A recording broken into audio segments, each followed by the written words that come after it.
Recently, OpenAI launched a more sophisticated version of the O1 reasoning model called the O1 Pro mode. The chatbot was unveiled on Thursday and is priced at $200 per month. However, the community is uncertain about how to interpret it. The company's new ChatGPT Pro plan provides access to O1 Pro mode, which uses additional computing power to provide the most comprehensive and reliable responses to the most challenging queries related to science, math, and coding.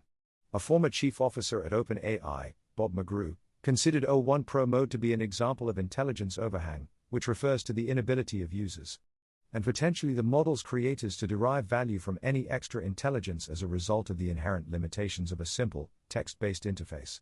ChatGPT is the sole method of interaction with O1 Pro mode, as is the case with OpenAI's other models. Bob McGrew noted that ChatGPT is not flawless. He added that it is accurate that $200 establishes lofty expectations.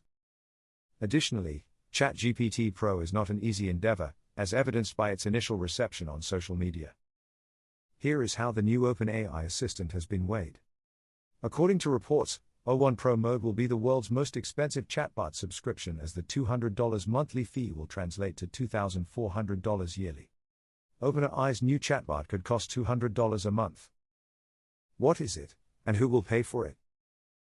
The service, however, comes with other benefits, like the removal of rate limits and unlimited access to OpenAI's other models. British computer scientist Simon Willison asked, "Have OpenAI shared any concrete examples of prompts that fail in regular O1 but succeed in O1 Pro?" On the contrary, failures have already been documented. Sudoku is a challenge for O1 Pro mode, and it is impeded by an optical illusion comedy that is readily apparent to any human. An AI engineer, Tibor Blau, wrote on X, "O1 and O1 Pro both failed here. Probably still because of the vision limitations, the same with Sudoku puzzles." Tibor Blau also noted that both O1 and O1 Pro failed in terms of visual capabilities. According to OpenAI's internal benchmarks, the standard O1 performs only marginally better than the O1 Pro mode on coding and math problems. In order to demonstrate the consistency of the O1 Pro mode, OpenAI conducted a more stringent evaluation of the same benchmarks.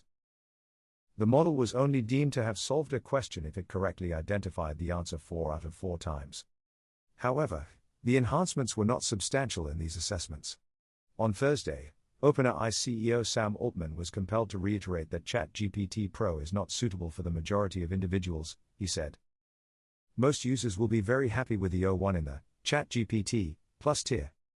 Despite his previous assertion that OpenAI was progressing toward intelligence that was too cheap to meter. Bob McGrew said that improved reliability may be the most important unlock for O1 Pro, especially for the medical field. Views regarding the cost. Amit Talwalkar, an associate professor of machine learning at Carnegie Mellon and a venture partner at Amplify Partners, said it seems like a big risk to me to raise the price tenfold. Guy van den Broek, a computer scientist at UCLA, said, "I don't know if the price point makes sense and if pricey reasoning models will be the norm." He added, "I think we'll have a much better sense in just a few weeks as to the appetite for this functionality." Prospective consumers are not provided with a significant amount of information when the O1 Pro mode is described as the most effective at resolving the hardest problems. It is difficult to rationalize paying more in the absence of specific examples of the model's purportedly enhanced capabilities, which include the ability to think longer and exhibit intelligence.